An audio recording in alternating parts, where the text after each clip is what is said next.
Ingat ibadah pokok yang membuat dan melatih kita menjadi semakin baik. Apa namanya? Salat. Maka kurikulum pertama yang diperbanyak saat Ramadan, salat. Satu, nanti kita rincikan. Ya. Nanti kita rincikan dengan dalilnya. Dua, kalau dalam salat yang dibaca apa? Baik. Maka ada kaitan antara salat dengan Quran. Contoh misalnya Quran surah 73 ayat ke-20. Itu dalam salat malam. Disebutkan salatnya, disebutkan bacaan Qurannya. Faqra'u ma tayassara minal. Maka khusus untuk Ramadan ada agenda peningkatan interaksi dengan Al-Quran. Detailnya bagaimana? Nanti kita rincikan. Kita susun dari sekarang insya Allah. Teruskan. 3. Kalau kita runtut jenis-jenis amal soleh, Bapak Ibu, masih ingat? Sholat menyatu juga dengan Quran, tapi sholat juga di Quran ada yang menyatu sebanding atau disandingkan dengan amalan zakat. Contoh, Al-Baqarah ayat 43. Wa aqimus sholata wa atuz. Nah, turunan zakat ke bawahnya, zakat kan yang pokok tuh ya. Turunan ke bawahnya itu nanti ada infak. Nama umumnya disebut dengan sedekah. Jadi kalau sudah sedekah itu mencakup infak, mencakup zakat dan sebagainya. Karena itu, perhatikan zakat saat diambil disebut sedekah, dikeluarkan disebut sedekah. Khudz min amwalihim sedekah. Dikeluarkan. Innamas sedaqatu lil fuqara wal masakin wal 'amilina 'alaiha wal mu'allafati qulubuhum dan seterusnya ayat. Quran surah 9 ayat 60. Maka secara singkat ada amalan harta namanya. Amalan materi. Baik itu mengeluarkan zakat, berinfak, ataupun sekedar berbagi. Nanti detailnya kita turunkan walaupun dengan sehirup air dan sebiji kurma. Ya. Nanti apakah itu majazi, kiasan, atau real hakiki. Ya, waduh nyari kurma dulu, gak punya uang. Atau yang dimaksud teh manis. Ya, nanti kita lihat. Ya, alhamdulillah. Kita sampai jam berapa? Oh, baik. Silakan sampai jam 12 di sini. Saya setengah 10 saya pamit. 3 aja dulu ya. 3 dulu. Silakan. Tadi jam 12 loh. Disaksikan oleh Allah dan malaikat. Mana DKM yang ini ya. Bismillah. Nah ini baru boleh dihapus. Nih. Alhamdulillah. Ya Allah. Mau Ramadan masih ngapus sendiri. Alhamdulillah. Lihat sini, fokus baik-baik, agak cepat. Yuk, sholat. Karena ini yang paling pokok, maka ini yang paling banyak dilatih.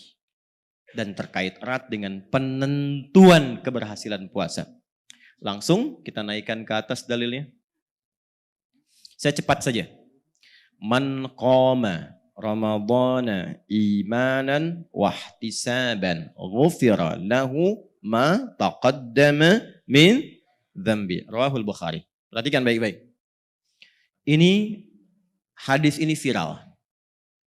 Di kalangan para ahli hadis sudah banyak yang like, share, bahkan komen dengan syarah. Kita tinggal subscribe. Di hampir semua kitab hadis bab puasa ada hadis ini. Dan memberikan kesan pentingnya amalan sholat saat Ramadan. Saking pentingnya, amalan sholat yang ditunaikan dalam Ramadan itu senafas dengan hadirnya ampunan dari Allah atas semua dosa. Jadi kalau kita bisa menunaikan sholat, khusus di Ramadan ya, bukan di luar Ramadan. Khusus di Ramadan. Salat khusus di Ramadan. Jadi ada bagian nanti amalan dalam Ramadan, saat kita menunaikan salat di amalan waktu itu saja, bukan selainnya. Maka berpotensi mendatangkan ampunan Allah dari semua dosa yang pernah dikerjakan. Karena bahasa hadisnya, ghufira lahu ma itu mencakup semua tanpa kecuali. Semua apapun itu. Kalau benar salatnya. Dan nanti yang paling menarik, ada rangkaian sampai doanya. Sampai kalau baru salam, jeda sebentar, doanya langsung dibimbing Nabi. Dan ijazahnya langsung diterima dari istri Nabi SAW, Sayyidah Aisyah. Bila benar bacaan itu dibacakan, dengan bagian getaran hatinya yang terdalam, itu semua dosa yang pernah dilakukan, diampuni oleh Allah. Ya. Kecuali utang ya. Kalau utang harus dilunasi tetap ya. Dosanya yang diampuni. Jelas sampai sini? Jelas? Belum saya terangkan. Gimana bisa jelas ya? Jelas ya sudah, saya lompat kedua Al-Quran. Sholat apa ini? Dulu. Yang dimaksud sholat apa? Kalau sholat fardu, itu sudah biasa. Artinya di luar Ramadan pun harus tepat waktu. Jelas ya? Baik, sebelum masuk ke sini, saya mau tambahkan dulu, karena menunya peningkatan sholat, maka semua jenis sholat yang dituntunkan oleh Rasulullah, kalau bisa dari sekarang menunya sudah siap. Supaya waktunya bisa kita susun. Ada apa saja. Nah, ada menu sholat fardu. Ada menu sholat apa lagi? Sunnah hukumnya atau nafilah. Yang fardu berapa waktu? Bagus, 5. Rumusnya 24, 4, 3, 4. Subuh, zuhur, asar, maghrib, isya. Sudah? Fokus. Tingkatkan selama Ramadan. Karena bahasanya meningkatkan, ingat. Bagaimana meningkatkan yang dimaksudkan? Dari sendirian meningkat menjadi apa? Berjamaah. Dari berjamaah biasa meningkat tempatnya di tempat tidak biasa. Di mana? Di masjid. Maka mulai sekarang coba kuasai waktu-waktu sholat. Karena itu ciri insan beriman itu hafal waktu sholat. Itu di An-Nisa ayat 103 di ujung ayatnya. Innas salata kanat 'alal mu'minina kitaban mawquta. Waktunya jelas dan orang beriman tahu waktu itu. Sebelum masuk Ramadan ketahui. Karena itu di jadwal imsakiyah muncul jadwal sholat. Maksud saya, usahakan dalam sehari itu 5 waktu bisa ke masjid. Bagi yang laki-laki. Yang perempuan kalau bebas dari 3 hal, silahkan ke masjid. 1, tanggung jawab di rumah yang khusus melekat pada perempuan. Sepanjang itu masih ada, maka keutamaan di rumah sama dengan di masjid. Jelas ya? Misalnya maaf, masih memberikan ASI kepada anak, nggak mungkin ditinggal. Ilmunya dalamin dulu. Supaya tidak merasa kecil nanti, ya Allah nggak ke masjid. Tidak, begitu Anda di rumah, ya ditunaikan itu pahalanya sama dengan ke masjid. 2, kalau bebas dari yang pertama, maka pastikan di masjid ada fasilitas atau tempat khusus bagi perempuan yang sekiranya tidak bercampur dengan laki-laki, spesifik. Aman, nyaman. Yang ketiga, aman dari fitnah di jalannya. Jelas? Baik. Maka kalau yang 3 itu sekiranya tidak memenuhi, maka di rumah lebih utama. Dan hadisnya banyak sekali. Kemudian yang sunnah. Ini dibagi 2 secara cepat saja. Secara cepatnya. Ada rawatib. Ada yang mutlak. Ini saya turunkan semua jenisnya karena pahalanya Ramadan khusus berlipat. Paling minimal 10 kali lipat di hari biasa. Paling minimal. Nanti diperlihatkan saat akan meninggal dalam sakaratul maut. Ya, kalau pengen cepat lihat ya silahkan. Sesuai ajal kan ya. Nanti kalau ngaji Al-Bukhari hadisnya nanti kita turunkan. Ya, kalau santri kami ngaji itu di awal-awal supaya bisa menyampaikan lagi. Teruskan. Jadi status berjamaah naik 10 kali lipat. Sunnah juga demikian, sedikitnya. Yang rawatib itu ada 12. Ya, saya langsung bacakan hadisnya saja. Man shalla 12 rak'atan. Man shalla 12 rak'atan fi yaumin wa lailatin. Siapa yang konsisten menunaikan salat 12 rakaat yang mengiringi salat fardunya siang dan malam. Arba'an qabla dhuhri. 4 sebelum zuhur. 4 rakaat sebelum zuhur. Teknisnya bisa 2, bisa 4 sekaligus. Jelas? Kemudian rak'ataini ba'daha, 2 rakaat setelah zuhur. 4 tambah 2 berapa? Nah. Lalu selanjutnya, rak'ataini ba'dal maghrib, 2 rakaat setelah maghrib. 8. Rak'ataini ba'dal isya, 2 rakaat setelah isya. 10. Rak'ataini qabla subhi, 2 rakaat sebelum subuh. 12. Sudah? Buniya lahu bihinna baitun fil jannah. Yang selama hidupnya sampai sebelum meninggal konsisten dia mendawamkan itu, Allah akan hadiahkan satu istana di pinggiran surga untuknya. Ya. Kok di pinggir Ustaz? Ya terima aja dulu, alhamdulillah itu dapat istana. Terima dulu. Gak usah banyak tanya, kerjain aja dulu gitu ya. Nah itu semua sahabat yang menerima riwayat itu Semua yang menerima maka mengatakan sejak saya mendengar informasi itu saya bertekad sampai akhir hidup akan mendawamkan itu. Menjaga maksudnya. Baik, jadi berapa jumlahnya? 12. Oke. Kalau yang zuhurnya singkat karena di kantor misalnya waktunya cepat, tak punya waktu lama, maka boleh pakai rumusnya hadis Ibnu Umar jadi 2. Hafidtu an Rasulillah sallallahu alaihi wasallam 10 rakaat. Saya hafal dari Nabi tentang salat sunnah berjumlah 10 rakaat. Yaitu yang 4 sebelum zuhur itu bisa 2. Kalau sekiranya waktunya nggak memungkinkan. Maka orang yang terbiasa 4 dalam kondisi tertentu jadi 2, tetap dihitung pahalanya 4. Ya, jelas ya? Baik. Teruskan. Apa hadis dalil yang tadi? Idza maridal 'abdu aw safar kutiba lahu mithla ma kana 'alaihi muqiman sahiha. Itu hadisnya.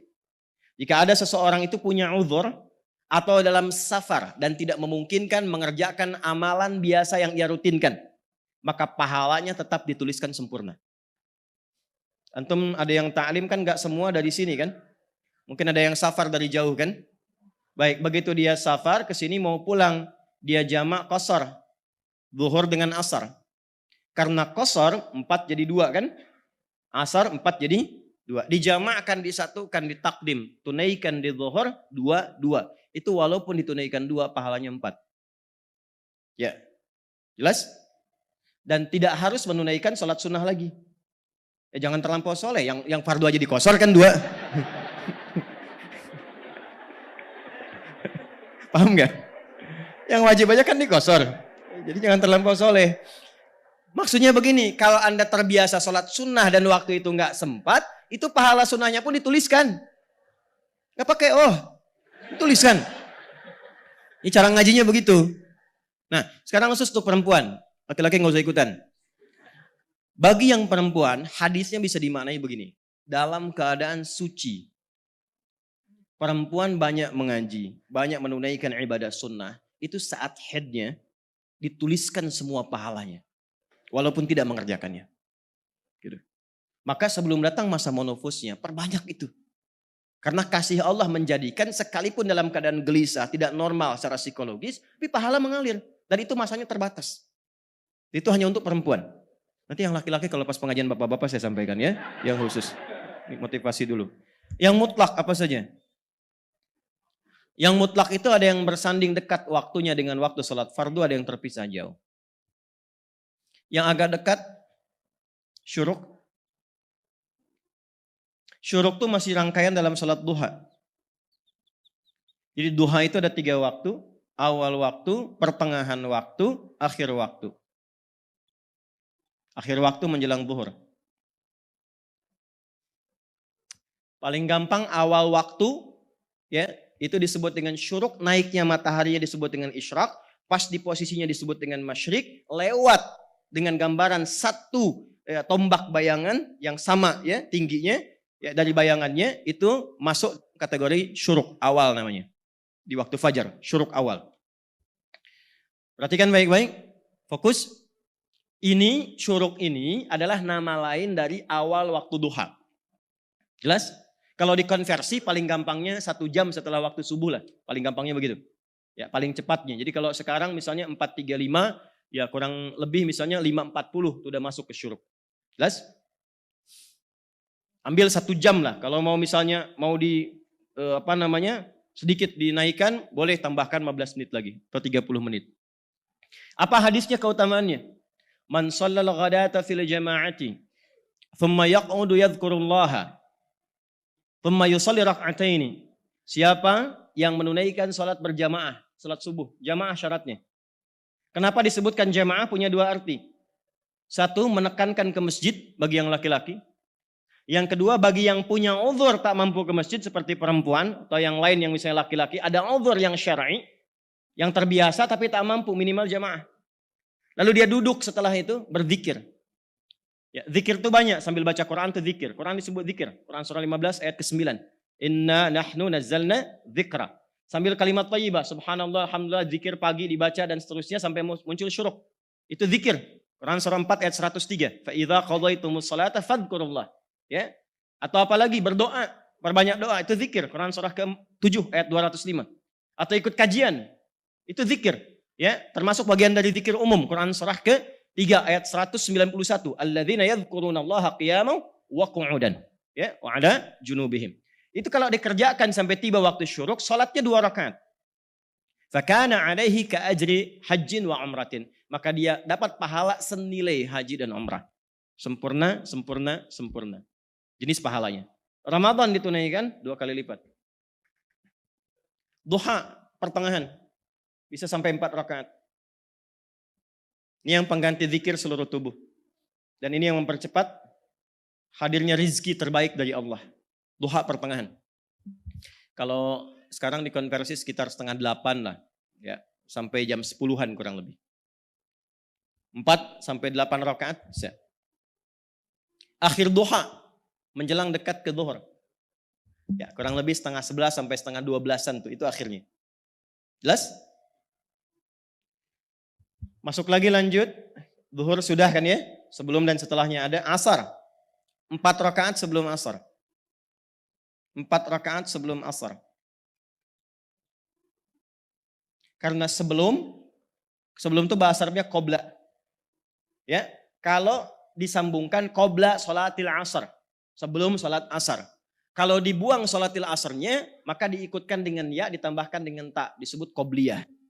Jelas? Qobliyah itu ada yang sifatnya rawatib, ada yang sifatnya mutlak. Jelas? Baik, kalau sudah qobla, nggak usah disebutkan sebelum lagi. Kalau sudah ba'da, nggak usah disebutkan setelah lagi. Kita ketemu di An-Nur ya, kapan? Ya itu setelah ba'da asar lah. Ya. Berarti isya tuh. Ba'da asar kan maghrib, ya kan? Setelah ba'da asar isya. Ini 4 rakaat. Hadisnya dari Ibnu Umar radhiyallahu taala anhuma. Apa bunyinya? Rahimallahum ra'an shalla qabla al-'asri arba'an. Hadisnya sahih. Allah akan menambah rahmat bagi seorang hamba yang membiasakan sholat 4 rakaat sebelum asar. Bisa 2, bisa juga 4 sekaligus.